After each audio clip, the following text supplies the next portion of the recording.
네, 시청자 여러분 안녕하십니까? 오늘도 인사를 먼저 드리고 시작해야 되겠네요. 오늘 좀 방송이 늦어졌습니다. 평소에 비해서 좀 많이 늦게 시작을 하게 됐는데요. 양해의 말씀을 좀 부탁을 드리고요. 오늘 낮에 그 유진철 회장하고 인터뷰한 게 예정에 없던 이제 갑작스럽게 진행된 인터뷰여가지고요. 그래서 좀 오늘 일정이 조금 좀 늦어졌습니다. 양해해 주시고요. 먼저 저희 지난 토요일에 저희한테 후원금을 보내주신 분이 계세요. 젤로 보내주셨는데 명희사수가님, 저희한테 젤로 후원금을 보내주셨는데 감사히 잘 받았습니다. 정말 감사하고요. 저희에게 후원을 해주시는 분들이 계시다라는 점이 저희한테 굉장히 소중합니다. 그 후원 액수를 떠나서 후원해 주시는 분들이 계시다라는, 그리고 그 후원해 주시는 분이 한두 분이 아니라 여러 분이 계시다라는 것이 저희로 하여금 이 일을 열심히 더 계속 할 수 있게 해주는 아주 중요한 밑거름이 되어줍니다. 그리고 주변에서 뭐 방송 내용 가지고 이러쿵저러쿵 간섭하고 뭐 이러면 안 된다, 이렇게 해라, 저걸 해라, 이걸 해라, 뭐 이렇게 개입하려고 하는 사람들의 이야기에 휘둘리지 않고 저희가 중심을 지키고 방송을 할 수 있도록 하는데 여러분들의 후원이 굉장히 중요한 역할을 합니다. 혹시 저희 지속적으로 후원을 해주시고 싶으신 분이 계시면 유튜브에 보시면은 저희 화면 밑에 가입, 조인 이런 버튼이 있습니다. 가입이나 조인 하셔서 뉴포 응원단에 가입을 해주시면, 뉴포 응원단에 가입을 해주시면 미국 같은 경우에는 매월 9불 95센트인가요? 뭐 99센트인가요? 9불 99센트 매월 그렇게 지원해 주시는 거고요. 한국 같은 경우에는 13,000원인가 이렇게 매월 나오는 것으로 그렇게 알고 있습니다. 그렇게 해주시면 그 숫자가 늘어나면 늘어날수록, 저희 뉴포 응원단의 숫자가 늘어나면 늘어날수록 그 유튜브에서도 저희를 굉장히 신경을 써주게 되고 더 많은 분들한테 노출될 수 있도록 도움이 되는 것을 저희가 알고 있고요. 저희가 더 많은 광고 후원을 받을 수 있는데도 도움이 되는 것으로 이렇게 알고 있습니다. 뉴포 응원단, 말 그대로 응원단입니다. 신청해 주시고 지원해 주시면 정말 감사하겠습니다. 저희는 여러분 성원에 힘입어서 계속 꾸준하게 옳은 소식을 전해드리기 위해서 노력하겠습니다. 전하는 말씀 듣고 와서 오늘 준비한 소식 전해드리겠습니다. 요즘 건물 사야 된다던데? 커머셜 전문 브로커 누가 좋지? 안드라스 부동산이지. 미국 모든 주에서 매매가 가능하다고. 쇼핑몰, 리테일, 오피스 빌딩, 호텔, 웨어하우스. 누구라고? 유튜브에 안드라스 윤 쳐봐. 이제는 철저히 준비된 전문성만이 수익성을 창출하는 시대입니다. 저 안드라스, 투자에 대한 답을 드리겠습니다. 안드라스 커머셜.com에 더 많은 정보가 있습니다. 안드라스 부동산 770-802-0688. 딱 한 잔은 괜찮겠지? 이거 봐, 멀쩡하잖아. 다들 이 정도는 그냥 운전해. 아니요, 제발 말려주세요. 40불 아끼려다 40년 빼앗깁니다. 음주운전을 막을 수 있는 유일한 사람은 바로 당신입니다. 음주운전 하지 맙시다. 음주운전은 범죄 행위이자 살인 행위입니다. 이 캠페인은 강남일식, 시스콘, 조지아 센트럴 대학교, 그리고 빅스카이 비즈니스 서포트가 함께합니다.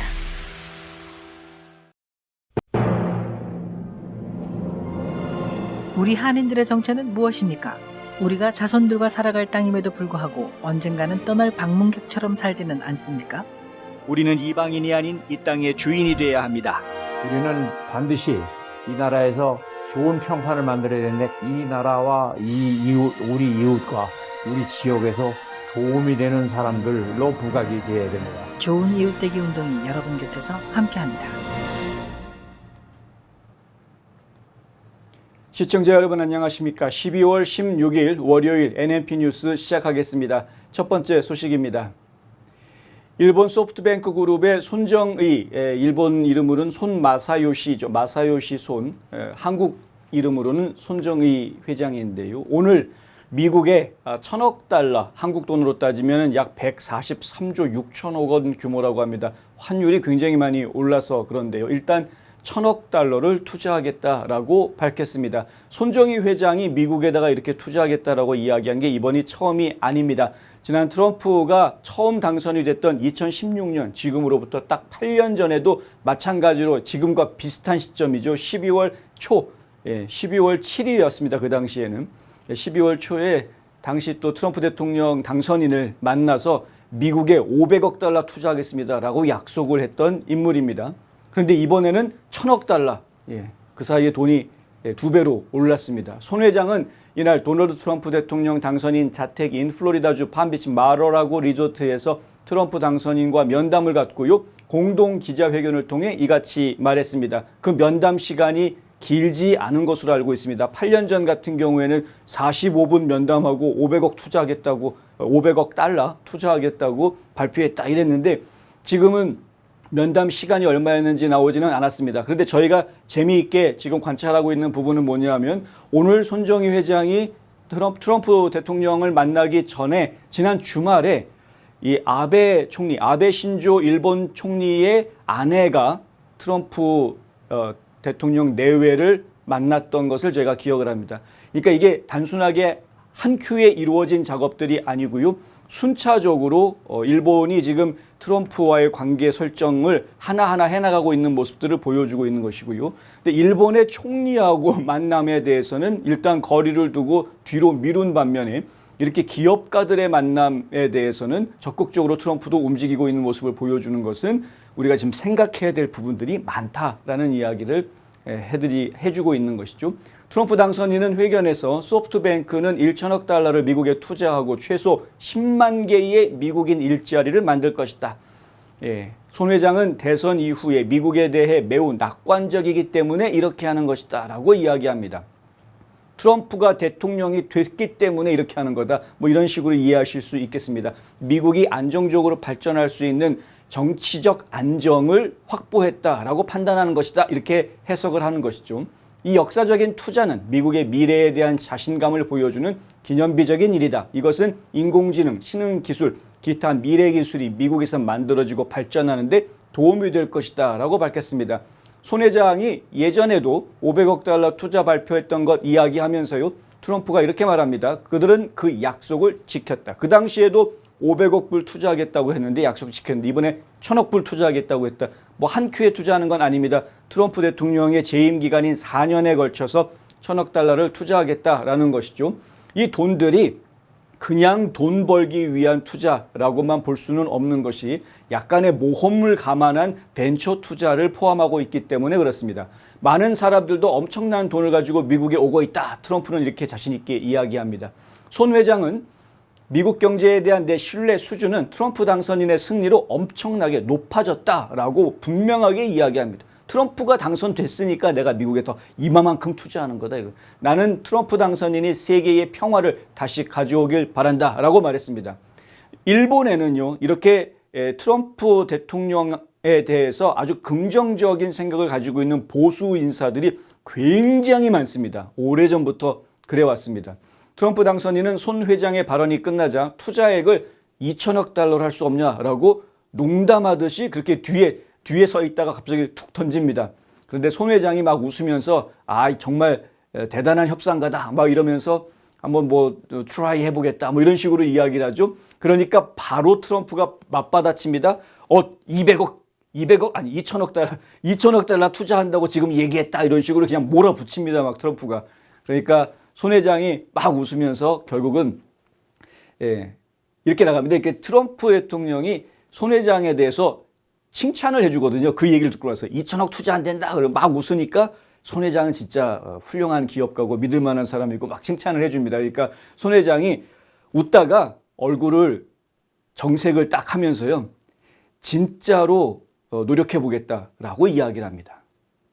뭐 약속한 것은 아닙니다만은 2,000억 달러를 투자하겠습니다라고 약속한 건 아니지만 진짜로 노력하겠다라고 대답을 합니다. 그 표정의 변화를 트럼프가 만들어내는데 역시 정말 거래의 달인이구나라는 것을 느낄 수 있는 순간이었다. 손 회장이 이날 발표한 투자는 트럼프 2기 정부 4년간 진행될 예정인데요. 챗 GPT에 대해서 15억 달러 규모의 투자를 이미 발표한 한 손 회장, 그것 이외에 더 많은 기술개발, 연구개발 쪽에 투자가 이루어질 수 있을 것으로 예상이 된다. CNBC가 그렇게 보도했습니다. 트럼프 당선인은 오늘 회견에서 미국의 빅테크 최고 경영자들과도 이딴 만남을 갖고 있다라는 이야기를 했는데요. 애플의 팀 쿡, 그리고 구글 모회사인 알파벳의 공동 창업자 세르게이 브린과 만났다라는 이야기를 했고요. 나머지 빅테크 CEO들도 좀 오고 있다, 이렇게 이야기를 합니다. 이것은 일기 때와의 큰 차이 중 하나다라고 트럼프는 지적합니다. 내가 처음 대통령이 됐을 때는 모든 사람들이 나하고 싸우려고 덤벼들었는데 이제는 모든 사람이 내 친구가 되고 싶어한다. 이게 트럼프가 하는 말입니다. 트럼프 당선인 회견에서 취임 첫날부터 미국을 완전하게 다시 번영시키기 위해 1년의 대담한 개혁을 신속하게 시행할 것이다 라고 말했고요.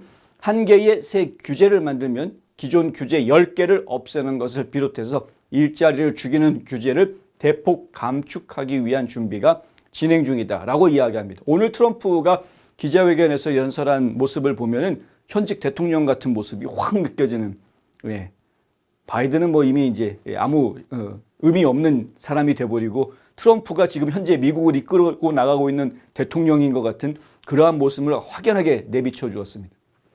그는 중국과 추가 무역 협상이 있을 것으로 보느냐라는 언론 질문에 하워드 러트닉 상무부 장관 후보자, 바로 이분인데요. 옆에 서서 같이 발표를 했는데 트럼프 당선인은 관세에 대해서 분명한 아젠다가 있다라고 이야기를 했고요. 상호주의가 핵심 토픽이다, 이렇게 답변을 했습니다. 상호주의가 핵심 토픽이다라는 이야기는 뭐냐면 이건 거래다라는 거죠. 주고받는 게 있다라는 이야기입니다. 그리고 상호주의라는 것은 너 잘 되면 내가 죽는다, 혹은 내가 잘 돼야 되니까 너가 죽어라, 이렇게 이야기하는 건 상호주의가 아니죠. 상호주의는 윈윈 관계를 이야기하는 겁니다. 이 다른 나라들이 우리에게 세금을 매기면 우리도 같은 금액을 과세할 것이다. 결국은 다른 나라가 우리한테 과세하면 우리도 이 관세 보복할 거다라고 분명하게 이야기합니다. 강한 미국을 이야기하고 있는 상황이기 때문에 그렇습니다. 그리고 그것이 미국을 지켜줄 것이다 라는 확신이 지금 트럼프 행정부 인사들한테는 있습니다. 거의 모든 경우 그들은 우리에게 세금을 매기고 있지만 우리는 그렇지 않다. 이렇게 러트닉이 이야기를 하는데요. 미국 제품의 관세를, 그러니까 지금 자국의 산업을 보호하기 위해서 미국에서 넘어오는 물건에 대해서 관세를 부과하는 나라들이 사실 많이 있음에도 불구하고 미국은 넓은 관용과 아량을 베풀어서 무관세로 미국의 물건을 가져올 수 있도록 해주었던 일들이 과거에 많았으나 이제는 그렇지 않을 것이다라는 걸 지금 예고하고 있는 겁니다. 그는 또 관세와 관련된 협상 방안이 검토 중인지를 묻는 말에는 우리는 위대한 협상을 할 것이다. 우리가 모든 카드를 가지고 있다, 이렇게 이야기합니다.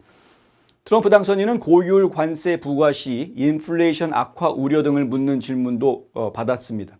관세는 미국을 부유하게 만들고 미국을 아주 풍요롭게 만들어줄 것이다, 이렇게 이야기합니다. 트럼프의 이 말을 마치 관세를 부과하면 정부가 돈을 많이 벌어들이니까 그래서 뭐 미국이 부자가 된다라는 식으로 이해하는 분들이 간혹 있는데 완전히 잘못 이해한 것이고요. 트럼프 측근 인사들이 그렇게 이야기하고 있는 것처럼 트럼프가 이야기하는 관세는 그냥 도구일 뿐입니다. 협상의 도구. 그 관세 협상이라는 것을 통해서 미국이 풍요로워질 수 있는 길을 찾아가겠다라는 이야기입니다. 미국이 이제 맨날 적자 보고 갔다가 외국에다 돈 퍼주고 하던 그런 나라가 이제는 아니다라는 이야기입니다.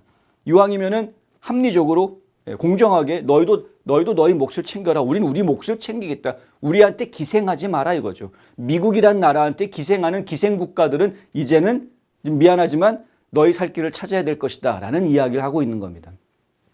이어 일기 때 철강에 대한 관세를 부과한 것을 언급을 하면서요. 만약 내가 중국이나 다른 나라에 50% 이상의 관세를 부과하지 않았다면 그들은 덤핑을 계속했을 것이다. 덤핑 아시죠? 그냥 싸구려를 그냥 갖다 쏟아붓는 겁니다. 나는 관세를 부과했고 그들을 멈췄을 뿐만 아니라 우리는 막대한 수입도 얻었다.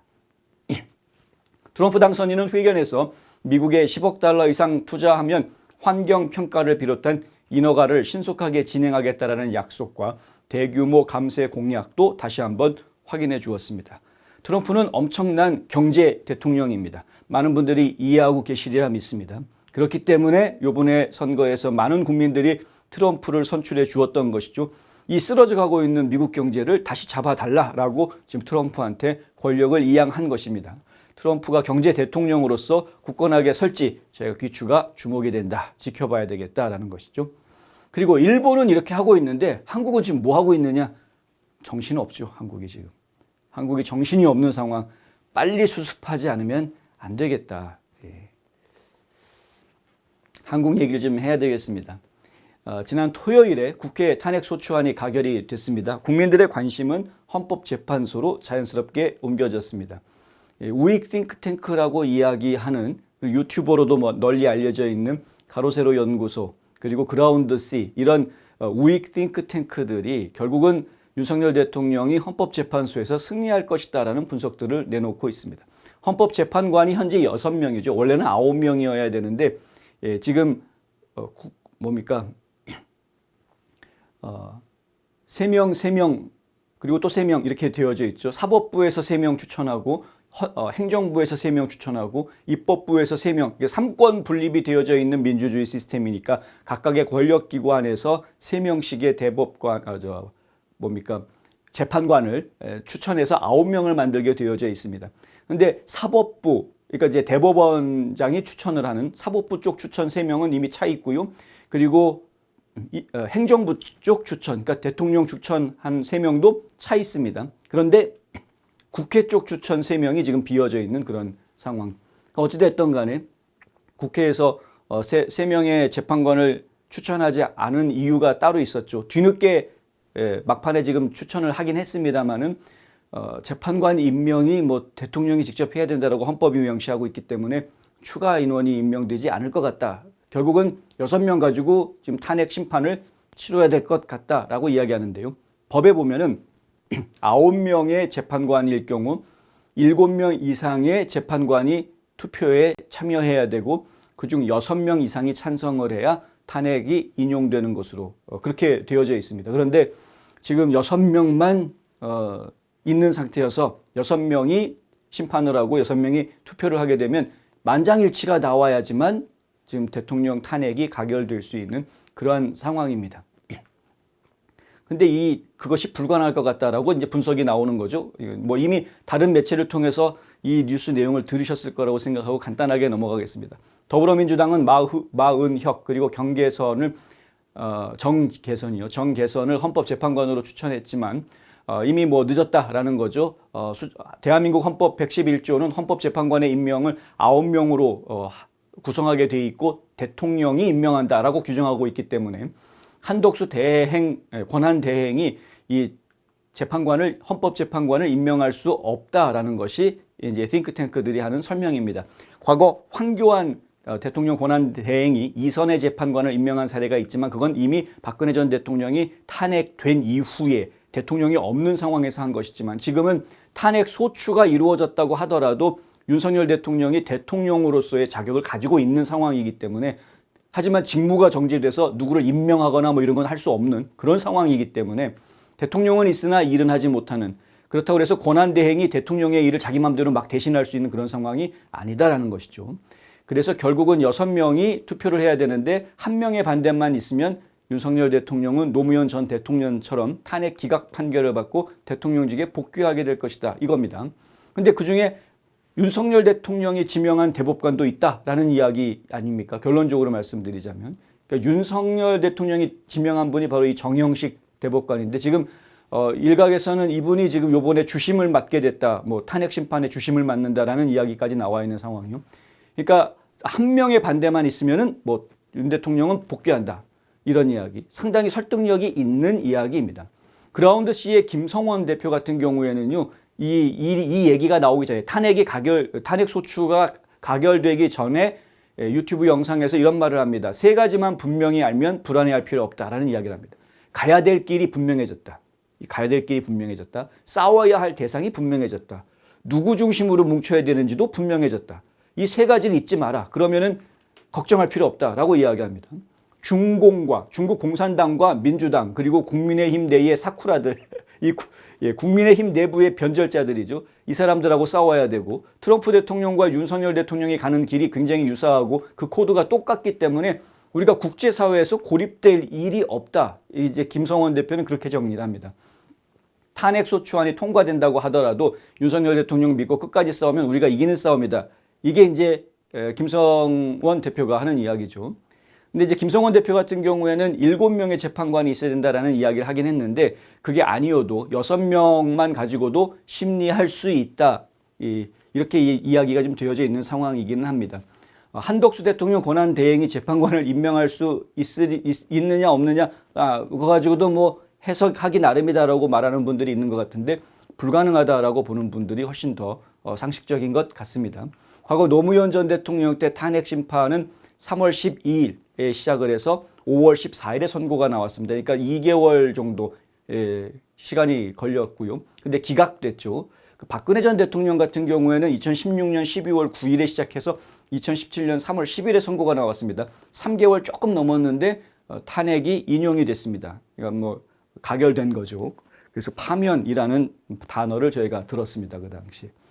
근데 2개월, 3개월이 아닙니다. 원래 헌법재판소에서 대통령 탄핵에 대한 선고는 6개월 안에만 하면 180일 안에 하면 되게 되어 있습니다. 이 180일이라는 시간을 과연 끝까지 다 쓸지 이 부분이 지금 관건인데 저는 계속해서 처음부터 말씀드렸죠. 그렇게 시간이 오래 걸릴 이슈가 아닌 것 같다. 왜냐하면 탄핵 소추안이 바뀌었습니다. 12월 7일 날 탄핵 소추안 내용은 굉장히 길었습니다. 그리고 탄핵의 사유가 엄청나게 많은 이야기들이 들어갔었습니다. 거기에 복잡한 이야기들이 많이 들어갔습니다. 뭐 거기에 그 대표적인 저희가 중요하게 생각하는 부분이 윤석열 대통령이 중국이나 북한을 등한시하고 한미일 중심으로만 외교를 한다. 뭐 이런 식의 비판 아닌 비판이 들어가 있는 그런 시기였는데 그거는 지금 미국 사회에서 굉장히 반발을 사고 있는 상황이고요. 지금 두 번째 실제로 통과된 탄핵소추안, 그 12월 14일 날 통과시킨 탄핵소추안은 이 계엄 선포가 헌법적으로 합헌인가 위헌인가 하는 이슈를 하나 가지고 있는 거고요.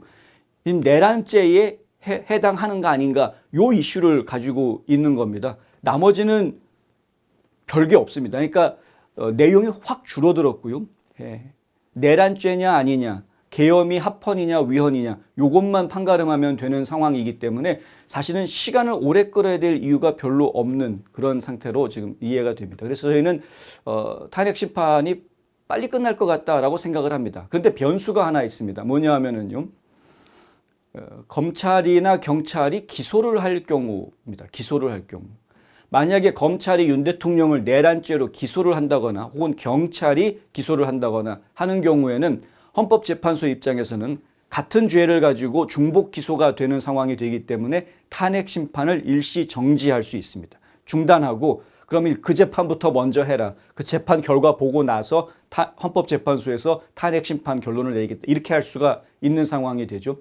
만약에 내란죄로 기소가 돼서 재판이 열리게 된다면 이 재판에서 윤 대통령이 당선 무효형에 해당하는 판결이 내려질 경우 대통령직을 상실하게 됩니다. 그런데 재밌는 건 뭐냐면 당선 무효형이라는 것이 과연 적용이 될 수 있느냐 하는 이슈가 생깁니다. 이거는 선거법 위반이 아니기 때문에 선거법 위반이 아닌데 당선 무효형이 나올 수 있을까? 만약에 해가지고 형사처벌이 이루어진다. 형사처벌이 이루어진다고 하면 대통령 같은 경우에는 재임 기간 동안에 형사소추를 받지 않는다라는 특권이 있기 때문에 그거는 대통령이 이게 끝난 다음에 그럼 그거는 받자 뭐 이렇게 될 수 있는 것이고 어찌됐든 일이 좀 복잡해지긴 하는데 그 다음에는 일단 유죄 판결이 나온다고 하더라도 바로 뭐 대통령직을 상실한다거나 감옥에 간다거나 하는 그런 상황으로 가기보다는 오히려 헌법재판소에서 다시 탄핵 심판이 속개되는 형식으로 넘겨지게 되는 이런 상황이 될 것이고요. 저희가 판단하기에는 그렇게 되면은 굉장히 재판 과정이 지지부진 엄청 길어지는 상황들이 벌어질 수 있겠죠. 그러니까 경찰이나 검찰이 기소를 한다라고 덤벼드는 것이 지금 이재명 당대표한테는 별로 좋지 않은 거죠. 이재명 당대표 입장에서는 빨리 끝내야 좋은 겁니다. 빨리 끝내야. 그것도 이제 빨리 끝나고 헌법재판소가 만장일치 판결을 해주기를 바라는 게 지금 이재명의 바람일 것이다. 왜냐하면 지금 선거법 위반 혐의로 이미 1심에서 유죄가 나와 있고 2심 선고를 늦춰서는 안 된다라는 목소리가 높아져 있는 그런 상황에서 대법원 판결이 지금 뭐 5월 중순에 나오게 되어져 있죠. 5월 중순에 대법원에서 선거법 위반을 확정 판결을 하면서 뭐 징역 뭐 2년, 뭐 1년, 1심에서 나왔던 징역 1년 그게 유지가 되면 그러면 지금 국회의원 당선된 거 다시 반납해야 되는 건 물론이거니와 더불어민주당이 지금 선거 자금으로 대선 당시에 선거 자금으로 받았던 보조금 434조 원 이거 다시 다 뱉어내야 됩니다. 434조 원을 더불어민주당이 그걸 뱉어내면 지금 더불어민주당 재산은 반으로 쪼라들게 되어 있습니다. 그리고 지금 대통령 후보감이 없어지는 꼴이 되는 것이고요. 그러니까 결국 더불어민주당은 내홍에 빠질 수밖에 없는 아주 심각한 위기에 처할 수 있는 상황이죠. 김대중 대통령의 적자라고 주장할 수 있는 여러 지금 잠룡들이 숨죽이고 지금 허리를 숙이고 있는 상황에서 이재명 당대표가 없어지고 조국은 이미 벌써 감옥에 가 있고 이런 상황에서는 지금 더불어민주당이 내홍에 빠질 수밖에 없는 상황이 되는 이거는 윤석열 대통령 탄핵시키느냐 안 시키느냐하고는 별개로 진행되고 있는 일입니다. 그런데 만약에 윤석열 대통령이 일찍 탄핵이 되면 대통령 선거를 빨리 시작할 수 있으니까 조기에 차기 대통령 선거를 시작할 수 있게 되면 그러면은 이재명 대표가 대통령 후보로 출마를 해서 당선이 될 경우 조건들이 너무나 많습니다만 하여간 그렇게 돼서 이재명이 대통령이 되면은 그러면은 이제 뭐 유죄 판결 나오던 말던 형사소추에서 벗어나기 때문에 일단 대통령 임기는 버틸 수 있는 살아날 수 있는 그리고 더불어민주당이 이렇게 내홍에 빠지지 않고 견뎌낼 수 있는 그러한 시간들을 만들어내겠죠. 그거를 지금 끝까지 해내려고 저렇게 애를 쓰고 있는 모습을 제가 보고 있는 겁니다. 그런데 현실적으로 그것을 해낼 수 있는 가능성이 높을지 아니면 윤석열 대통령의 탄핵이 기각으로 끝나서 다시 윤 대통령이 복귀할 가능성이 높은지 어느 쪽이 더 높을 것 같습니까? 저는 아무리 봐도 후자가 더 가능성이 높은 것 같은데. 네. 지금 그 게임을 지금 하고 있는 상황이다. 이건 뭐 정치 역학적인 게임이다라고 말씀드릴 수 있고요. 이번 그 사태, 계엄 사태 그리고 탄핵 사태의 핵심은 전혀 다른 데 있기 때문에 그 부분에 대해서는 따로 제가 이야기를 좀 해봐야 될 필요가 있겠다. 어쨌든 검찰의 내란죄 기소 혹은 경찰의 내란죄 기소는 더불어민주당 입장에서는 피하고 싶은 절차가 될 수밖에 없을 겁니다. 이 같은 여러 상황들은 윤 대통령이 끝까지 싸우겠다고 강하게 말할 수 있었던 배경이 되어주고 있다. 보수 띵크탱커들이 이야기하는 것처럼 윤 대통령이 다시 복귀할 수 있는 가능성이 높기는 한 것 같은데 과연 정말 그렇게 될지 지금 국민들이 지금 지켜보고 있다. 트럼프 대통령 당선인이 지난 토요일에 장기간 외교정책 고문을 지냈던 릭 레네를 특사로 임명해서 새 행정부가 가장 어려운 외교정책 과제들을 해결할 수 있도록 도울 것이다. 릭 레넬 바로 이 인물입니다. 레넬은 트럼프의 첫 번째 행정부에서 독일 대사를 지냈던 인물입니다. 세르비아와 코소보 협상을 대통령 특사로 맡아서 처리한 바 있고요. 국가정보국장 대행을 그러니까 DNI 국장 대행을 맡았던 인물이기도 합니다. 트럼프 대통령은 트루소셜에서 릭은 베네수엘라와 북한을 포함한 전 세계에서 가장 위험한 지역에서 일하게 될 것이다 라고 이야기했습니다. 딱 두 나라를 얘기했는데요. including Venezuela and North Korea. 북한을 집어넣습니다. 그리고 뒤에 설명해 보면은 북한에서 일했던 전력도 설명에 집어넣습니다. 그러니까 결국 북한을 염두에 두고 지금 릭 레넬을 특사로 임명을 한 것으로 저희는 이해가 됩니다. 트럼프의 첫 임기 동안 레넬은 워싱턴의 외교정책 기관을 화나게 했던 때로는 혼란이 되는 외교적 접근 방식을 사용한다라는 평판을 얻은 바 있습니다. 하지만 그의 스타일은 동맹국과의 직설적인 대화에 가치를 두는 대통령 당선자에게 높이 평가가 됐습니다. 대통령하고 비슷한 기질이 있는데 뭐냐면 적국이라고 해서 대화를 단절하지 말자 합니다. 적국일수록 적국의 지도자일수록 적극적으로 대화하자는 거죠. 동맹국이라고 무조건 믿어주고 넘어가지 말자는 겁니다. 동맹국일수록 대놓고 직접 불편한 거 얘기하자라는 겁니다. 이게 그레넬의 접근 방식인데 이게 트럼프의 접근 방식하고 아주 똑같습니다. 그레넬은 트럼프 대통령이 2021년 대통령직을 떠난 후에도 계속 가까이 지냈고요. 외교정책에 대한 핵심 고문도 맡았습니다. 저희 CPEC 행사에 가면은 항상 연사로 빠지지 않고 나오는 인물이고요. 각종 펀드레이징 행사에도 항상 빠지지 않고 나타나는 인물 중에 한 명입니다. 그는 트럼프가 9월에 이 우크라이나 대통령 볼로디미르 젤렌스키를 만났을 때 그 자리에 동석했습니다. 그레넬은 우크라이나의 영토를 보존하면서도 러시아가 통제할 수 있는 자치지역을 허용하는 평화협정을 옹호하는 인물입니다.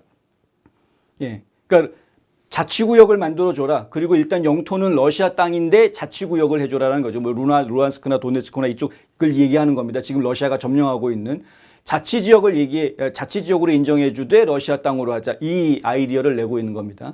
러시아 입장에서는 물론 그건 이미 그 사람들이 자치구에서 투표해가지고 러시아에 합병하기로 했으니까 이제 러시아 땅이다라고 주장하는 것이고요. 우크라이나에서는 절대 양보할 수 없다. 거기는 우크라이나 땅이다. 이러고 있는 상황인데 그 중간 지점을 제안을 했던 인물이고요. 또한 우크라이나를 포함하도록 나토를 확대하지 말라라고 조언했습니다. 트럼프가 말했듯이 현재 회원국이 동맹의 방위비 지출 목표를 충족할 때까지 동맹이 성장해서는 안 된다는 거죠. 지금 나토에 가입해 있는 30개 넘는 나라들의 이 회원국들이 자국 국방비, 그러니까 자국의 GDP, 국내 총생산의 2%를 이 나토에다가 국방비로 내주기로 약속을 다 하고 회원이 된 겁니다. 그럼 그 나라들이 전부 다 2%, GDP의 2%를 나토에다가 분납을 해야 되는데 몇 개 나라만 하고 상당히 많은 나라들이 안 하고 있는 거죠. 지금 이제 프랑스를 비롯해서 이거 독일도 그 얘기 하고요. 3%로 올리자라는 이야기가 나옵니다. 3%로 올리자.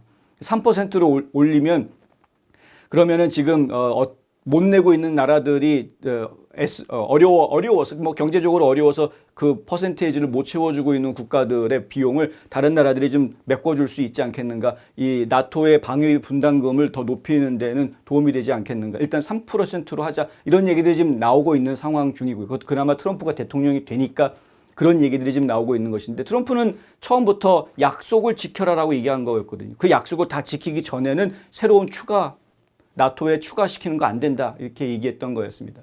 그럼 트럼프는 2024년 대선 캠페인을 일찍부터 지지했고 이 릭 그레넬이요. 그렇게 했다라는 것이고요. 경제와 국가안보에 초점을 맞춘 공화당 후보자를 위한 여러 행사를 열었습니다. 공화당 전당대회에서 연설하기도 했는데요. 트럼프의 세계 무대에서의 미국을 우선시할 때라는 이 구호 굉장히 공감을 샀고 그리고 중국과 러시아는 조 바이든 대통령의 행정부를 약하다고 생각한다라고 주장하는 인물 중에 하나입니다. 조 바이든은 사실이죠.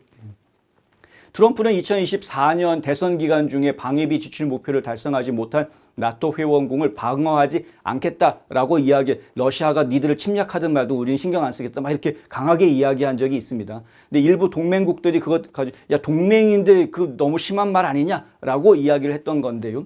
그 말의 핵심은 트럼프가 진짜 외면하겠다가 아니라 니들 러시아에 먹히게 내버려 두겠다 이런 이야기를 하는 것이 아니라 약속을 지켜라라는 얘기를 했던 것을 기억을 해야 될 것이다. 이 그레넬도 같은 입장으로 좀 접근하는 사람입니다. 그레넬은 트럼프의 나토 비판을 축소했고요. 왜냐하면 트럼프가 나토한테 뭐 약속 안 지키면은 큰일 날 줄 알아라고 막 엎어놓는 그것을 사람들이 비판하니까 그 비판하지 마라라고 이야기하는 거죠. 동맹을 완전히 탈퇴한다는 거는 언론에서 나온 이야기이지 그게 핵심이 아니다. 그레넬이 아주 정확하게 이야기를 해줍니다. 뭐라고 이야기하냐면 우리가 말하고 싶은 건 선물 없이 결혼식에 오지 말라는 것이다. 무슨 말인지 이해가 되시죠? 파티에 참석하려면 입장료를 내라. AP통신에 따르면 그레넬은 트럼프 대선 캠프가 미시간주에서 아랍계 유권자들에게 다가갈 수 있도록 일조했는데 그는 미시간주 트로이에서 지난 5월에 열린 회의를 포함해 아랍계 미국인 유권자들과 트럼프 지지 행사를 조직했습니다. 그것뿐만이 아니고 LGBTQ 커뮤니티에서도 트럼프를 지지하는 사람들을 규합하는 역할도 해냅니다. 그레넬은 조지 W 부시 행정부 당시 유엔에서 미국 대변인을 맡은 적도 있습니다. 근데 이 그레넬이 북한 특사를 맡게 된다. 자, 오늘 낮에 생방송 보신 분들은 아시겠습니다만은 내용이 조금 장황했기 때문에 핵심을 좀 정리해 드리자면은 뭐 이렇습니다. 그러니까 지금 그레넬이 북한의 특사로 임명이 됐는데 왜 대한민국 대사는 아직도 임명이 되지 않는가? 저는 그게 가장 궁금한 질문이었었고요. 그 질문의 대답을 찾아가는 과정이 좀 길었습니다만은 정리를 좀 해보겠습니다. 도널드 트럼프 대통령 당선인이 리처드 그레넬 전 주독 대사를 일종의 외교 리베로로 발탁한 것은 트럼프 집권 2기 북미 대화와 관련한 모종의 메시지를 전달한 것이다 라는 분석이 나옵니다. 유진철 전 공화당 하원 후보는 오늘 뉴스앤포스트와 가진 특별 생방송에서 트럼프 대통령 당선인이 윤석열 대통령 탄핵으로 복잡해진 한국의 정치 상황 때문에 신뢰를 잃은 것으로 보인다라고 진단을 합니다. 믿을 수 없다라는 거죠. 한국의 정치 상황이. 동맹국이라고 이야기하는데 한미 동맹을 이야기하는데 그런데 말이 동맹이지 지금 한국의 정치 상황을 보니까 만약에 윤 대통령이 탄핵당해가지고 축출되면 차기 대통령으로 얘기되는 거는 누가 됐든 간에 더불어민주당에서 미는 사람이 될 것이고 더불어민주당은 과거에 트럼프가 한번 겪어보지 않았습니까? 문재인을. 그러니까 이 사람들은 나랑 코드가 안 맞는 사람들인데 이미 한번 겪어본 경험이 있기 때문에 트럼프 대통령 입장에서 한국의 정치 상황이 지금 요동치고 있는 모습을 보면서 동맹이니까 무조건 우리가 도와줘야 되라고 말하기가 어려워진 상황이 됐다라는 거죠. 예.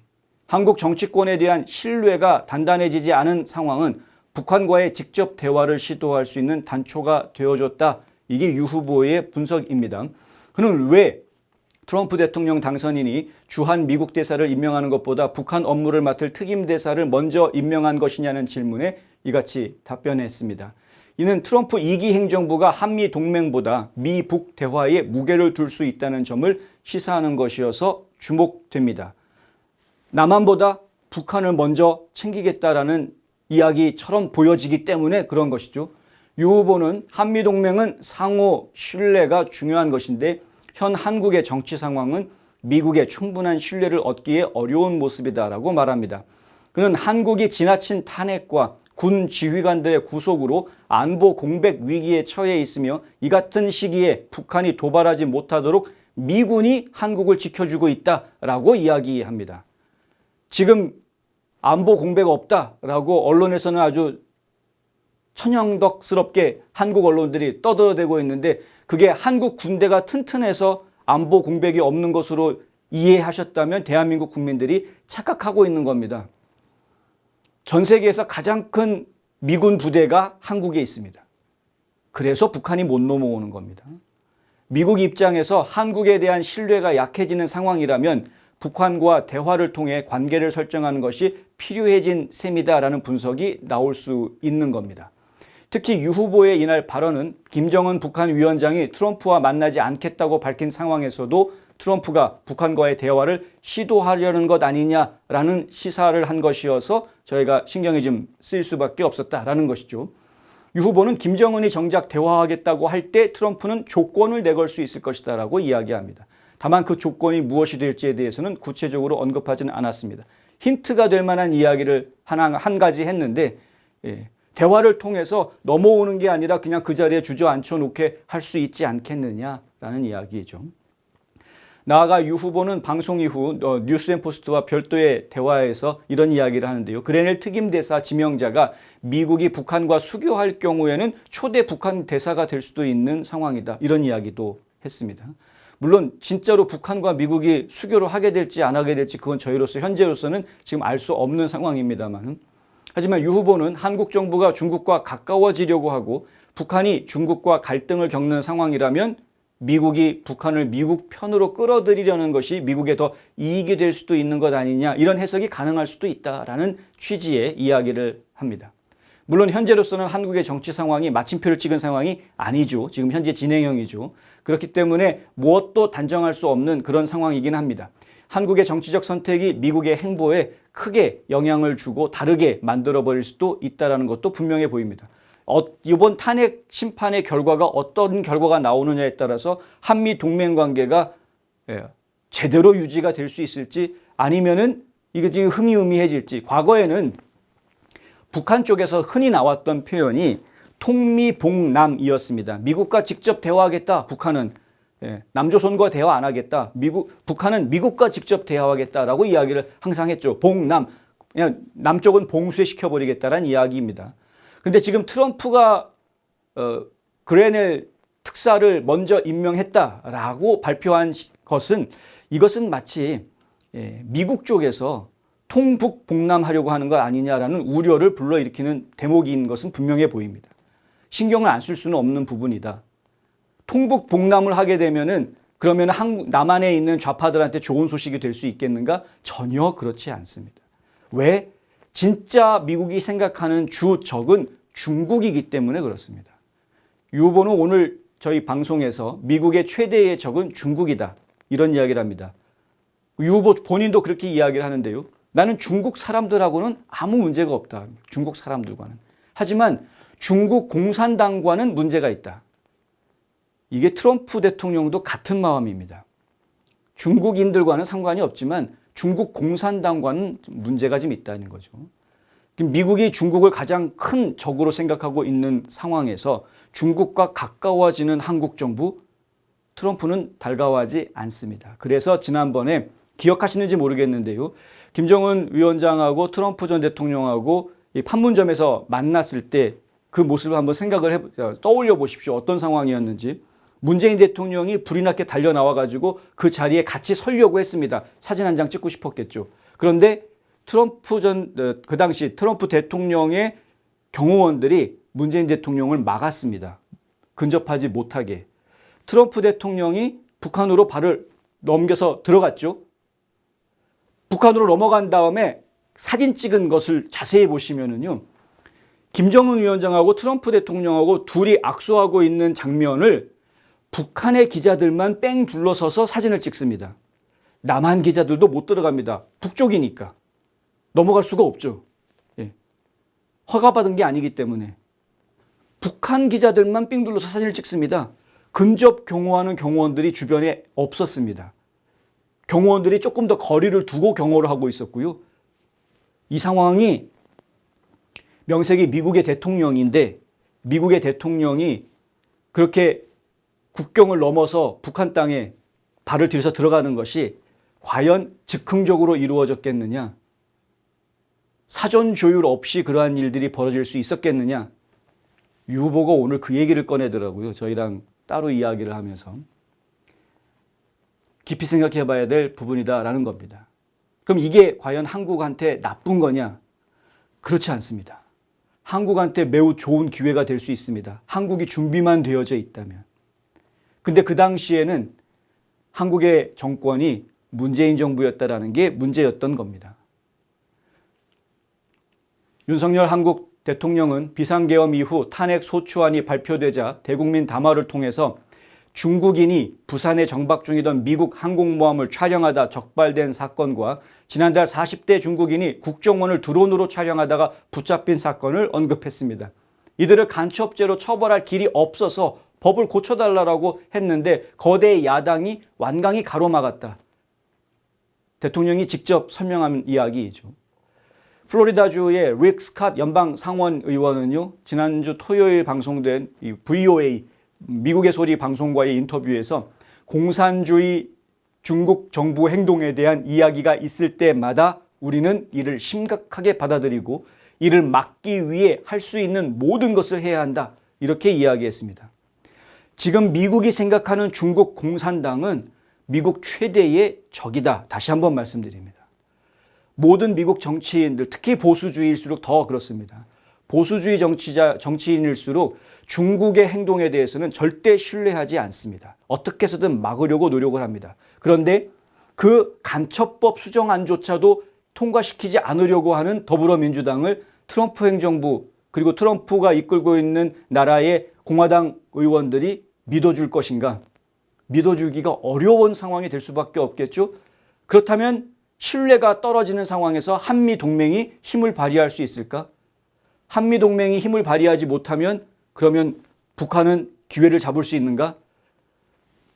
북한이 한미동맹이 약해진 상황에서도 함부로 하지 못하게 하기 위해서 트럼프 정부가 취하는 행동이 바로 직접 대화하자입니다.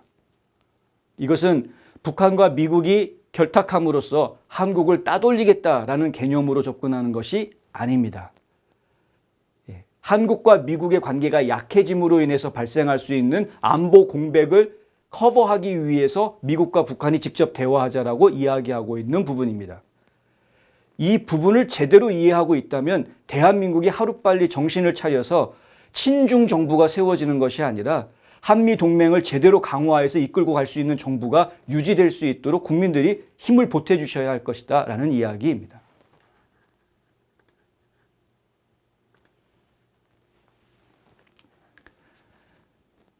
도널드 트럼프 대통령 당선인은 지난 9월에 기소됐던 민주당 소속의 뉴욕시장 에릭 애덤스에 대해서 사면을 고려할 것이다 라고 오늘 이야기했습니다. 트럼프 대통령은 마로라고에서 열린 기자회견 중에 그가 매우 불공평한 대우를 받았다고 생각한다 라는 이야기를 했고요.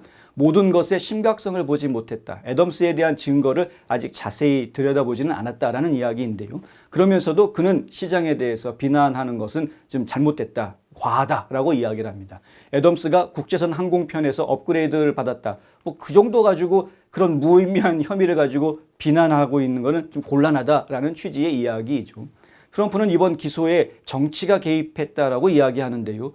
애덤스가 바이든 대통령 하에서 이민자들이 유입되는 상황을 반대했고 꽤 강력한 성명을 발표를 했다라는 겁니다. 대통령한테 밉보이려고 작정을 했구나. 왜냐하면 연방정부의 지원금이 없이는 뉴욕시에 있는 그 불법 입국자들, 불법 외국인들을 먹여주고 재워주고 할 수 있는 돈이 안 나오는데, 모자라는데. 그런데 어떻게 연방정부에 대들 생각을 했을까? 트럼프가 그걸 아주 높게 평가를 하는 것 같습니다. 나는 알다시피 그가 곧 기소될 거야 라고 말했는데 진짜 몇 달 뒤에 그가 기소가 돼버렸다. 나는 확실히 사면을 고려할 것이다. 트럼프가 그렇게 말합니다. 이 이야기가 이제 그 손정희 회장하고 미국에다가 $1,000억 투자하겠다라는 걸 발표하는 기자회견 자리에서 이런 얘기가 나왔는데, 실제로 이제 이렇게 되면은 뉴욕 시장의 마음을 트럼프가 확 끌어당기는 그러한 모습을 보여주고 있는 것이죠. 뉴욕이 파랑색에서 빨강색으로 바뀔 수 있는 기회가 지금 새록새록 지금 자꾸 보이는 모습입니다. 애덤스는 연방 뇌물수수와 선거자금 범죄로 기소가 됐습니다. 올해 64세인 애덤스는 9월에 부유한 외국 사업가로부터 10년 가까이 고급 여행을 포함한 선물을 받은 혐의로 기소가 됐는데요. 그는 또한 2021년 시장 선거에 대한 불법적인 선거 기부금과 관련된 공모 혐의도 기소가 됐습니다. 하지만 본인은 무죄를 주장하고 있고 지금 사임 압박이 계속 나오고 있습니다만 끝까지 사임하지 않고 버티고 있습니다. 애덤스는 어제 기자들에게 이렇게 말합니다. 대통령과 사면에 관해서 소통한 적이 없다. 대화를 나눈 적이 없다라는 거죠. 그러니까 트럼프 대통령이 사면을 이야기하는 게 애덤스 쪽에서 뭔가 언지를 해서 사면 이야기가 나오는 것은 아니다라는 이야기입니다. 사면 이야기가 나왔으니까 말인데요. 지금 뭐 김용현 국방장관부터 시작해가지고 한국에 줄줄이 들어가신 분들, 박근혜 대통령 때는 그때도 마찬가지로 줄줄이 다 잡혀 들어갔죠. 그런데 박근혜 대통령이 탄핵을 당하니까 그 줄줄이 잡혀 들어갔던 장관들이 다 옥고를 치를 수밖에 없는 상황이 돼버렸습니다. 근데 만약에 지금은 상황이 좀 다르죠. 윤석열 대통령 같은 경우에는 탄핵이 기각이 돼서 풀려날 가능성이 꽤 있어 보입니다. 만약에 탄핵이 기각돼가지고 풀려난다? 그러면 윤석열 대통령은 지금 이 계엄 사태와 탄핵으로 인해서 잡혀 들어간 모든 사람들을 전부 다 사면해 줄 수 있는 충분한 명분과 권한을 갖게 될 것입니다.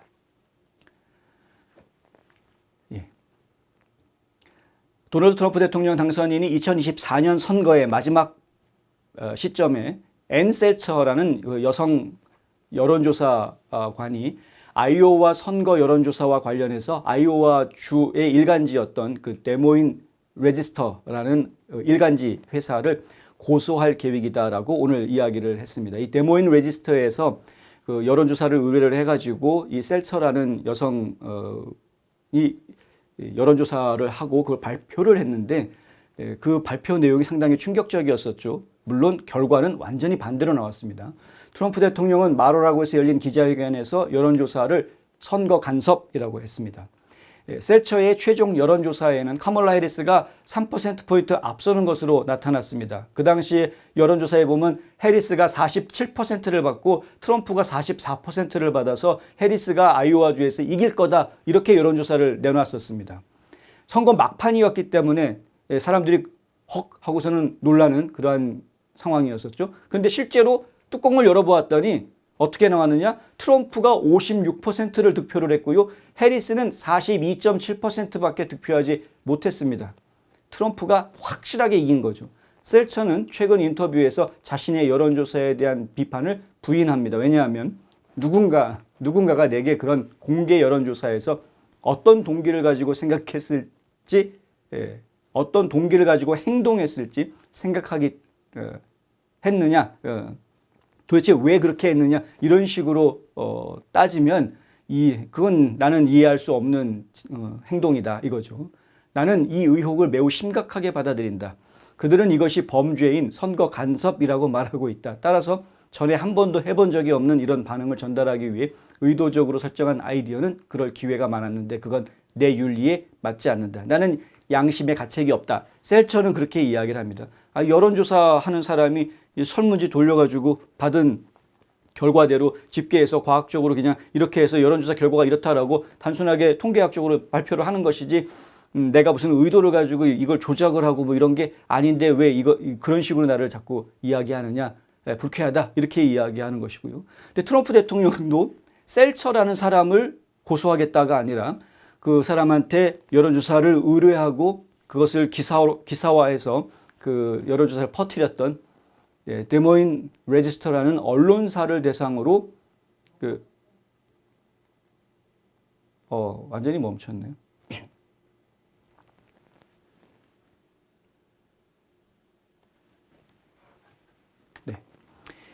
어쨌든 그 언론사를 대상으로 해서 고소를 했다라는 것도 한번 제가 생각을 좀 해볼 필요가 있겠다.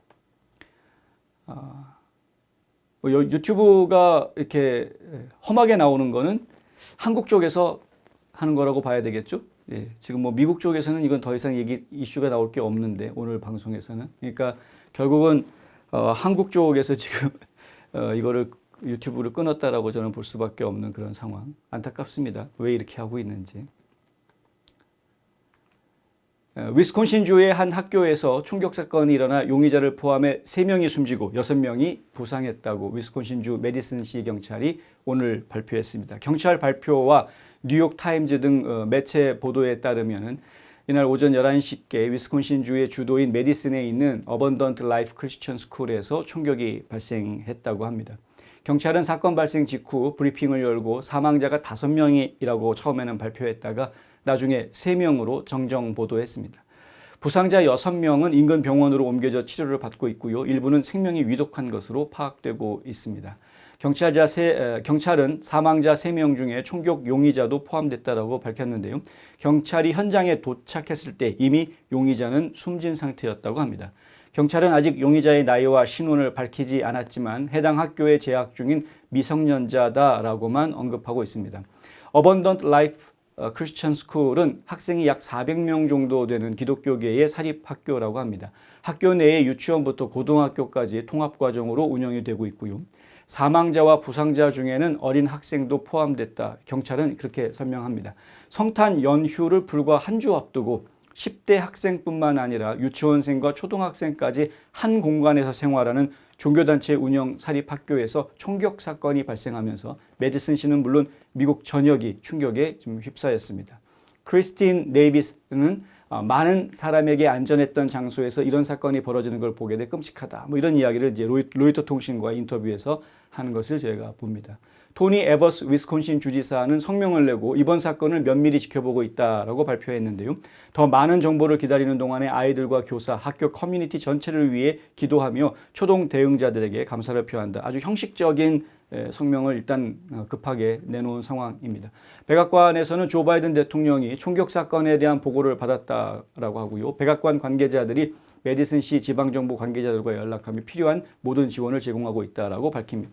일반적으로 민주당 쪽 정치인들은 이런 그 총기 난사 사건이 벌어지면은 마치 호재가 난 것처럼 바로 달려들어서 관심을 보이고 성명을 내고 뭐 애도를 표하면서 그걸 정치적으로 이용하려고 하는 그런 모습들 제가 계속 보기는 합니다.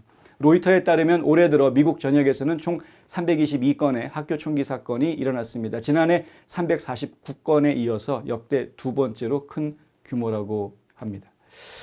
총기 사건이 계속해서 벌어지고 있는 것에 대해서는 우리가 여러 차례 저희가 말씀드리지만 총기를 규제하는 방식으로 이 문제가 해결이 되지 않는다라는 것. 그래서 결국은 사람에 대한 교육이 훨씬 더 중요한 이슈로 떠오르게 된다라는 이야기를 계속해서 드리고 있습니다. 교육이 바뀌어야 이 부분이 해결될 수 있다. 그런데 지금 과연 미국 땅에서 시행되고 있는 교육 현장이 우리가 지금 안심할 수 있는 제대로 된 교육이 이루어지고 있는 것이 맞는가라는 부분에 대해서 많은 사람들이 특히 학부형들이 의혹을 제기하고 있는 그런 상황이죠. 저희가 그래서 심각하게 이 부분은 좀 언젠간 다뤄야 될 것이다라는 말씀도 함께 드리고요.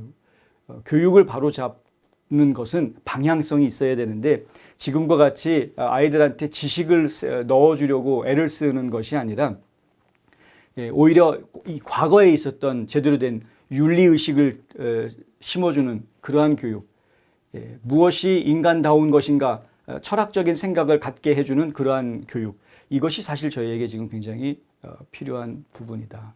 이렇게 말씀드릴 수 있겠습니다.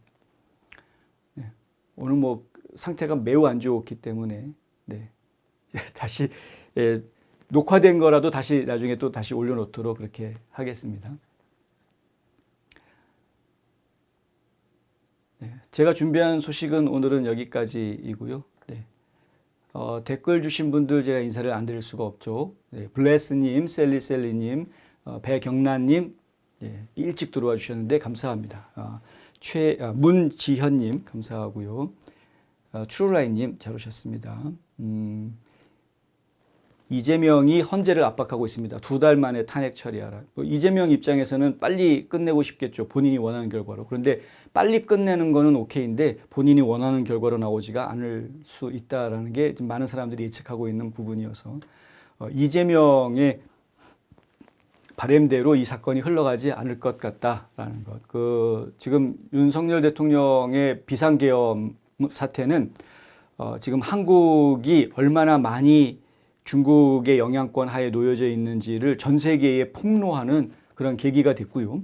부정선거 문제가 얼마나 전 세계적으로 크게 확산되어져 있는 심각한 문제인지를 또다시 전 세계에 알려주는 하나의 큰 계기가 됐다라고 설명드릴 수 있습니다. 진짜로 전 세계를 상대로 해서 이건 우리만의 문제가 아니야. 그러니까 이거는 대한민국만의 문제가 아니야. 이건 너희가 언제든지 겪을 수 있는 똑같은 문제라고 알려주는 역할을 하고 있는 그런 상황입니다. 지켜봐야 될 부분입니다. 그래서 검찰은 지금 윤통보고 출석해 조사받으라고 압박합니다. 신이 났죠. 그냥 이제 저거야말로 칼춤을 추는 건데, 네 마음대로 해. 막 이렇게 그러면서 막 누군가가 부추겼겠죠. 그러니까 이제 지금 막 믿는 구석이 있으니까 저렇게 날뛰는 거 아닙니까? 칼춤을 추는 거죠. 오늘 낮에 생방송에서도 말씀을 드렸지만 이재명 당대표 한 명의 문제가 아닙니다. 지금 이재명 당대표 한 명을 제거한다고 해결되는 문제가 아니고요. 지금 더불어민주당을 뿐만이 아니라 지금 다른 야당들도 마찬가지인데 친중 혹은 친사회주의, 친공산주의 이런 개념을 가지고 있는 사람들, 이 집단, 그 집단을 계속해서 뒤에서 서포트하는 사람들, 그리고 그들의 의견을 따르지 않을 때 압박하는 사람들, 이게 좀 필요하다라는 거죠. 지금 유튜브에서 저희가 상황을 좀 보신 분들은 알겠습니다만은 KBS가 션윈이라는 공연을 거부하고 대관을 취소했다. 원래 대관 계약을 했던 걸 취소한 것으로 저희가 알려졌습니다. 그러니까 그 중국 공연인데요. 중국계인데 반중공 중국인들입니다. 그러니까 중국 공산당이 싫어서 중국을 떠난 사람들의 단체가 후원하는 그런 공연입니다. 션윈이라는, 그러니까 선인이라고 하죠. 한국말로 그대로 한문을 읽으면 선인. 중국의 진짜 고유한 진짜 중국의 고유 전통 문화를 보존하자라는 취지에서 이것은 중국 공산당이 망가뜨려 놓은 동북공정 같은 것으로 망가뜨려 놓은 중국의 문화가 아니라 진짜 오리지널 중국 문화다. 이걸 보존하기 위해서 그 공연을 매년 전 세계를 돌아다니면서 하고 있는데 한국 공연을 하려고 했더니 대관이 안 된다는 겁니다. 극장 대관이. 그래서 이 단체가 마찬가지로 운영하고 있는 매체가 바로 에폭타임즈 NTD-TV인데 그 에폭타임즈 NTD-TV에서 활동하고 있는 탐사보도 기자인 조슈아 필립이 한국을 방문을 하죠. 그래서 취재를 쭉 해보고 깜짝 놀란 겁니다. 이 정도까지 심각할 줄은 몰랐다. 한국에 있는 정치인들, 상당히 많은 사람들이 중국의 영향권 하에 있다. 중국 공산당이 한마디 하면은 벌벌벌 떠는 뭐 이런 상황이 정말 놀란 겁니다. 근데 의외로 깜짝 놀랐던 거는 KBS가, 공영방송인 KBS가 지금 굉장히 많이 중국의 발 아래 있었다. 압박을 받았다라는 겁니다. 그 공연을 하는데 KBS 홀을 이용을 하려고 했나 봅니다. 그런데 왜 그 공연 대관을 안 해주기로 했느냐? 한국에 있는 중국 대사관으로부터 공문이 왔다는 거죠. 그것도 대사가 보낸 것도 아니고 3등 서기관이 보낸 공문이었다고 합니다. 공연 허락해 주는 것은 중국 정부는 그거 반대한다. 뭐 이런 식의 공문이 왔다라는 거죠. 그러면 중국 정부가 반대한다고 KBS는 그 공연을 취소해야 되는가? KBS가 대한민국 국민들이 낸 세금을, 대한민국 국민들이 낸 시청료로 그렇게 운영이 되는 KBS가 중국 정부에서 한마디 했다고 대관을 안 해주고 해주고 뭐 이게 결정이 된다? 이상할 수밖에 없는 거죠.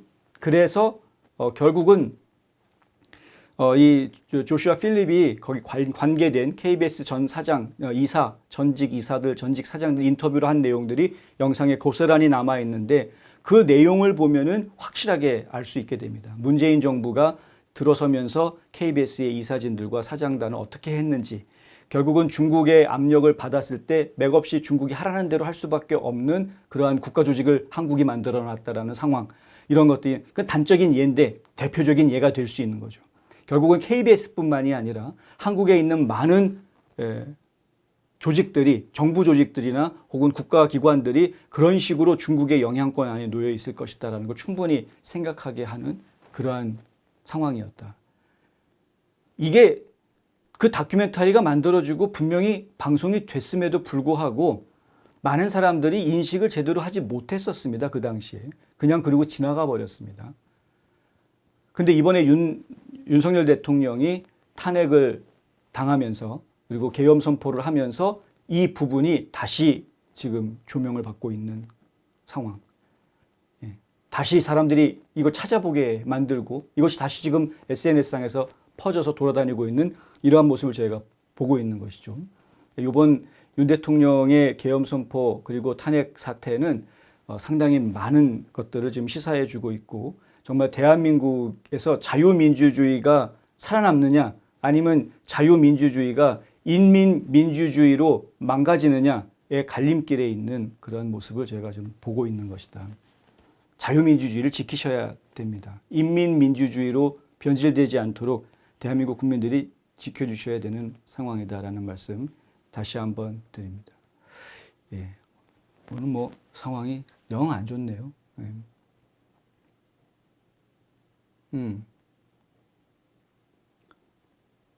네. 세종대왕 상부터 시청까지 가득 찬 국민을 보면서 우리 자유 대한민국 국민들이 대한민국을 지켜노라고 강하게 외쳐봅니다. 좌파 언론 정치인들이 아닌 국민들이 이 나라 대한민국을 지킨 겁니다. 어차피 언론은 믿지 않습니다. 네.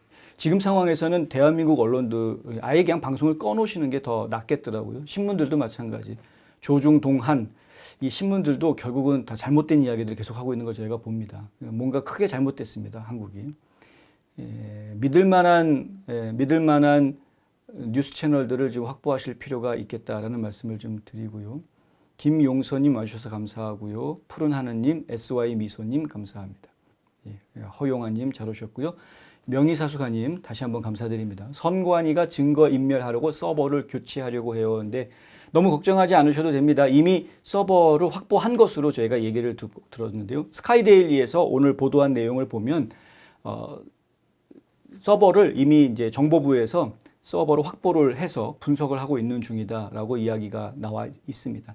그러니까 믿을 만한 소식통, 그것도 한 명도 아니고 3명을 통해서 그런 정보를 확인했다라고 했는데 그 기사를 쓴 기자가 저희 뉴스앤포스트에서 잠깐이지만 같이 일했던 기자이기 때문에 제가 잘 아는 기자인데 거짓말할 사람이 아닙니다. 그리고 굉장히 집요하고 깊이 파들어가는 그런 기자이기 때문에 저는 상당히 신뢰합니다. 그 기사에 대해서. 그러니까 스카이데일리 보도 내용 참조하시고요. 지금 선관위가 이제 와가지고 증거 인멸하려고 서버 교체하려고 해봤자 이미 늦었다. 네, 증거는 이미 확보가 돼 있는 상황이다는 것이고요. 그 부정선거에 관련된 증거는 어쩌면 이제 탄핵 심판 과정 중에 공개가 될 가능성이 충분히 있지 않겠는가라고 봅니다. 예. 물맷돌님 잘 오셨고요. 네, 좋습니다. 흔한 한국 연속극 막장 드라마를 보고 있는 것 같습니다. 그렇죠. 지금 한국 정치판이 옛날 사극 보고 있는 것 같은 그런 느낌. 네, 배반에 배신에 배신을 땡기는. 네, 의황님, 네, 선거법 유죄 판결이 확정 시 대부분 434조가 아니고 434억이죠. 예, 네. 434억 원을 내놔야죠. 네. 아, 제가 오타를 쳤습니까? 434조라는 돈은 없겠죠. 예, 더불어민주당에는. 네, 송구합니다. 엘마이크님, 적국은 대적해야지 무슨 대화를 하나. 대적하면은 전쟁 벌이는 것이고요. 네, 트럼프 같은 경우는 전쟁을 일으키는 스타일이 아니고 평화주의자이기 때문에 적국을 다루는 방법으로서 대화를 선택을 하는 겁니다. 특히 지도자와의 대화. 다행히 이 적국이 민주주의 국가면은 지도자하고 대화하는 게 100%가 안 될 수도 있습니다. 왜냐하면 이 국민들 민심이 변하면은 지도자는 언제든 갈리면 그만이니까. 근데 지금 미국의 적국들은 아이러니하게도 이게 아이러니하게도 다행인데 뭐냐면 다 전체주의 국가들이죠. 예, 좀 독재같이 장기 집권하고 있는 사람들, 소수의 엘리트가 장기 집권하고 있는 그러한 나라들입니다. 미국의 적국이라고 지정되어져 있는 나라들이 다. 그런 나라들 같은 경우에는 중앙 집권적인 권력이 워낙 강하기 때문에 지도자들과의 관계만 제대로 설정이 되면 그러면은 일단 국제관계상에서의 문제는 크게 줄일 수 있는 것이죠. 그 나라의 국민들은 불쌍하겠지만 그 나라 국민들은 인권 유린 당하고 불쌍한 일이 벌어질 수도 있겠지만 하지만 국제사회에서는 적어도 뭐 부닥침이라든가 어려움이 없이 안정적으로 운영이 될 수 있는 체제를 유지할 수 있게 되기 때문에 그런 식의 접근을 하는 겁니다. 무엇이 더 현실적이고 더 이익이 되는가 이런 차원에서 접근을 하면 그러니까 트럼프의 접근 방식이 그런 점에서는 상당히 뭐 일리가 있는 그런 거죠. 네. 근데 그게 정말 일리가 있습니다. 이제 그것이 결국은 꾸준하게 보면은 장기적으로 보면은 그게 햇빛 정책으로 갈 수도 있는 겁니다. 그러니까 또 독일에서 이야기하는 동방 정책 그리고 뭐 한국에서 이야기가 나왔던 햇볕 정책이라는 것이 그냥 퍼주기가 아니라 독일에서도 그렇게 무작정 퍼주기로 했던 건 아니었거든요. 그러니까 이 상대방을 녹이는 정책은 그냥 퍼주는 정책하고는 다릅니다. 근데 꾸준하게 대화의 선을 유지하고 서로를 존중해주는 모습을 보여주는 그 정책을 가져가야 되는 것인데 지금 트럼프가 사실 그걸 지금 잘 하고 있는 모습을 저희가 보고 있는 거고요. 근데 그걸 가지고 독재자랑 친하니까 독재자가 되려고 그런다. 트럼프가 대통령이 되면은 한국에서 윤석열이 한 것처럼 계엄 선포할지도 모른다. 뭐 이런 식으로 막 겁을 주려고 하는 미친놈들이 종종 있어서 그게 좀 골치 아프긴 한데 그게 미친놈 소리라는 거는 미국 국민들은 거의 다 알고 있으니까 미국은 걱정 안 하셔도 상관없고요. 근데 하여간 지금 한국은 정말 심각합니다. 네, 정말 심각합니다. 한국은 헌법에 10개명 넣고 어기면 형사처벌해야 합니다. 그건 좀 너무 오버하시는 것 같고요. 네. 미국도 그렇게 안 합니다. 네. 이티님, 윤석열을 우익으로 보는 것부터가 잘못된 생각이라고 하시는데요. 지금 상황에서는 이런 지적이 필요가 없습니다. 이거는 지금 상황에서 윤석열이 과거에 어땠다라고 이야기하는 그 부분은 오히려 지금 현재 상황에서 우파들을 더 어렵게만 만들 뿐입니다. 고도의 공작 작전을 벌이시는 게 아니라면 굳이 윤석열의 과거를 지금 들추지는 않았으면 좋겠습니다. 일단 지금 눈앞에 닥쳐져 있는 사태들을 바로 해결을 하고 난 다음에 그 다음에 여유가 있을 때 그런 얘기를 해야지. 지금 뭐 윤석열이 예전에 박근혜 전 대통령 감옥에 보냈던 사람이 쌤통이다 뭐 이런 식의 이야기를 하는 것은 그거는 뭐 불난집에 부채질하는 꼴이죠. 네. 네. 그렇고요.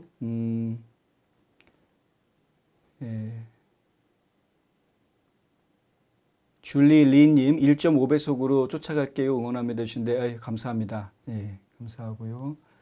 지금 버퍼링이 심해서 럼블에서는 제대로 나온다고 합니다. 혹시 이제 지금 목소리는 들리시나 봐요. 근데 럼블에서는 계속 잘 나온다고 하니까요. 럼블 통해서 보실 수 있겠고요. 페이스북에서 보시는 분들도 문제 있는지 없는지 모르겠습니다. 그리고 X에서도 지금 저희 생방송이 나가고 있는데 X도 지금 잘 나오고 있는지 저는 확인할 길이 없습니다만 아마 유튜브만 이런 것 같고요. 지금 느낌하기에는.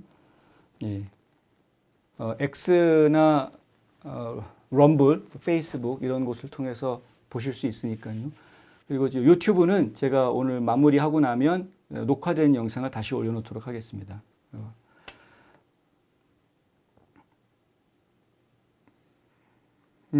허용아님 얘기는 제가 댓글을 좀 해드리겠는데 뭐냐면 권성동이 원내대표로 국힘 108명 본회의 불참 당론했으면 끝나는 건데 자유투표를 조장했다라고 말씀하시는데요.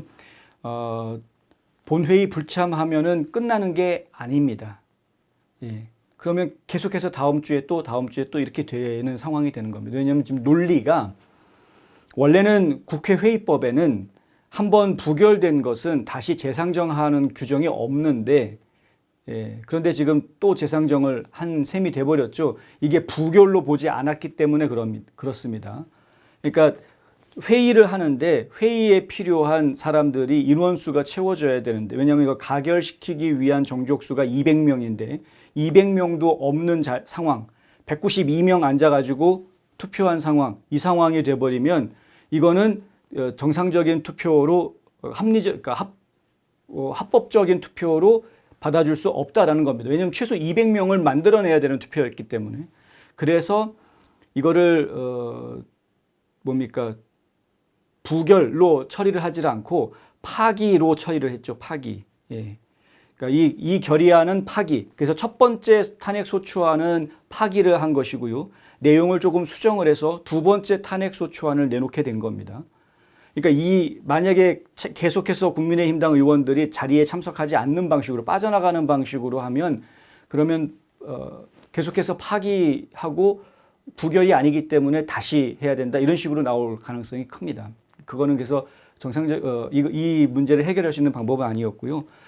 다 같이 참석해서 반대표 던져라. 무조건 당론은 투표 참석 반대표 던지는 게 당론이다. 이렇게 했다면 그러면 확실하게 부결을 시키는 것이니까 확실하게 부결을 시키면 그럼 더 이상 탄핵소추안을 이번 국회에서는 얘기할 수 없게 되는 거니까 이 윤석열 대통령이 바로 복귀할 수 있겠습니다만은 근데 그게 안 된 거는 뭐 다들 아시다시피 지금 당내에서 국민의힘 당원 국회의원들 사이에서 지금 배반자들이 있었기 때문에 그랬던 거였으니까.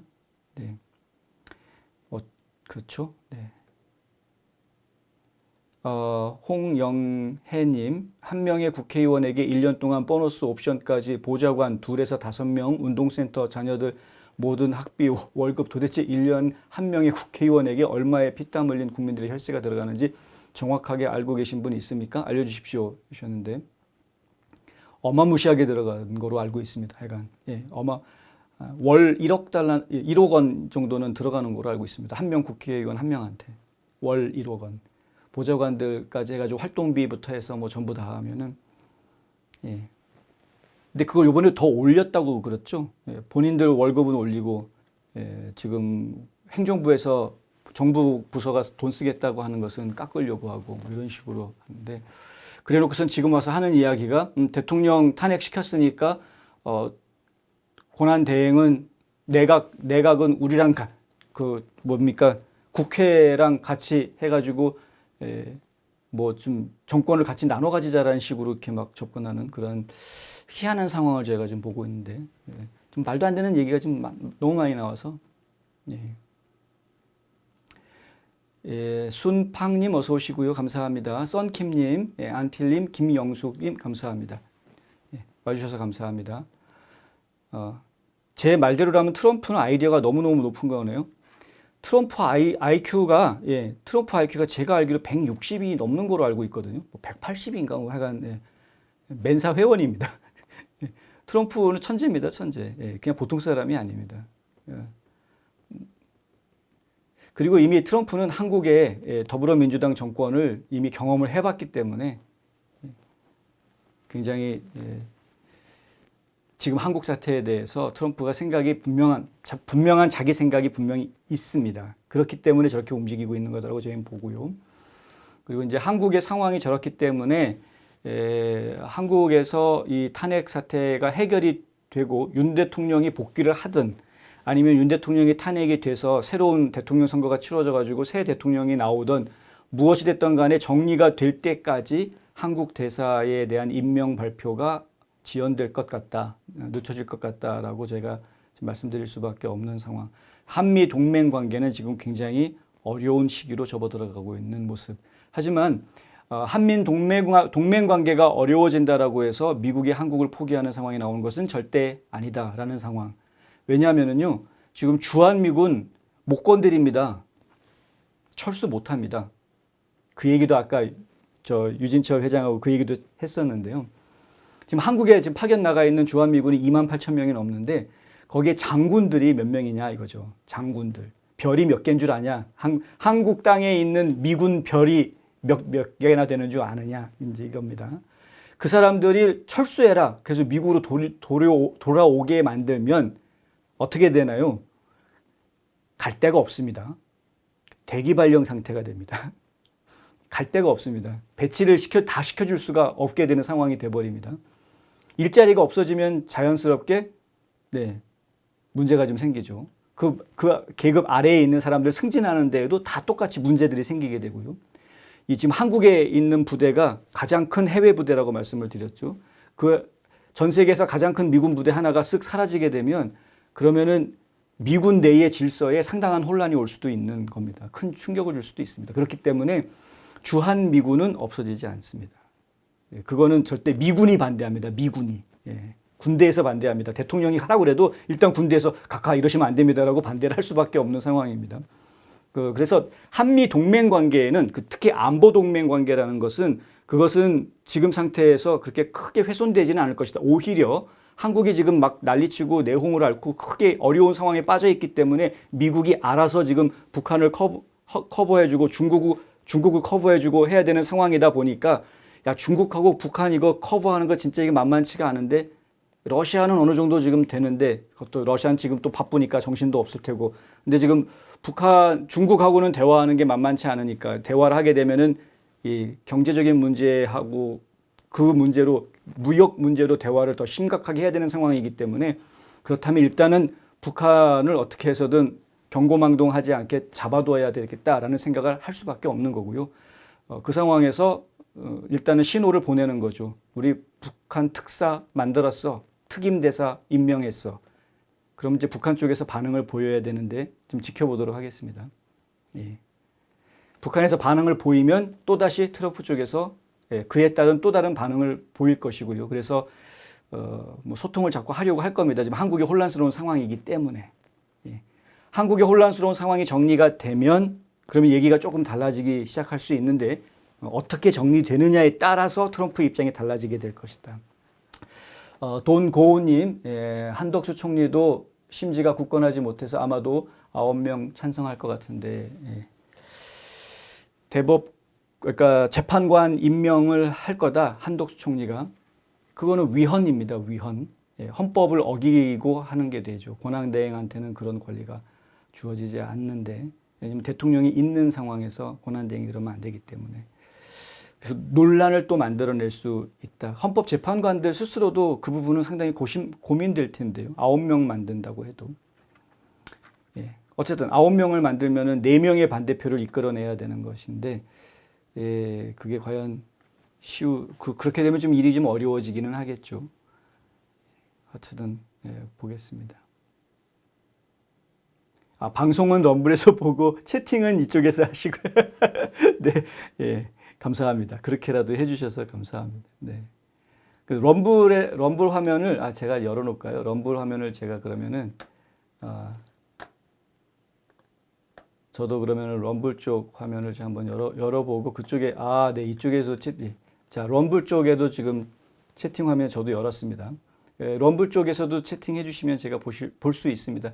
근데 뭐 시간이 이미 많이 지나서 얼마나 더 많은 이야기를 할 수 있을지는 모르겠고요. 안틸님, 국힘도 이제 머리 싸매고 본격적으로 싸워야, 네, 본격적으로 싸워야죠. 네, 국힘도 본격적으로 싸워야 됩니다. 예.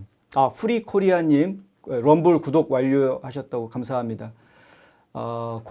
방공주님, 어처구니 없는 너튜브 하시는데, 네. 지원스님, 감사합니다. 오래간만에 뵙네요, 진짜. 네, 감사합니다. 네, 럼블 쪽도 지금 계속 저희가 보고 있습니다. 그리고 유튜브 쪽도 지금 보고 있고요. 백영란님, 2조 시대 배경으로 만든 사극을 만들고 있는 것 같습니다. 네, 진짜요. 네, 저희 그 얘기 자주 합니다. 제 아내하고 저희 집에서 뉴스 보면서 그런 얘기 많이 합니다. 사극이랑 똑같아. 어떻게 시간이 몇백 년이 지나도 한국 사람들 어쩜 똑같냐, 왜 이런 얘기를 막. 한국 미군 괌으로 이동 중이라고 봉숭아님, 사실입니까? 팩트 체크 해봐야 되겠는데요. 미군이 괌으로 이동하면 안 되죠. 지금 상황에서는 군부대 이동하면 곤란한데, 아니면 미리 예정되어져 있던 움직임일 가능성이 더 크고요. 지금 상황에서는 함부로 미군이 움직이면 곤란할 겁니다. 지금 오히려 한국에서 소요 사태가 벌어질 수도 있는 상황이기 때문에 오히려 미군이 인원을 증강해야 하면 증강을 해야지 인원을 지금 줄이면 안 되는 상황이고요. 뭐 보도록 하겠습니다. 네, 하여튼 감사합니다. 감사하고 저희가 오늘은 여기서 방송을 좀 마무리하도록 하고요. 내일 또 다시 여러분들 찾아뵙도록 하겠습니다.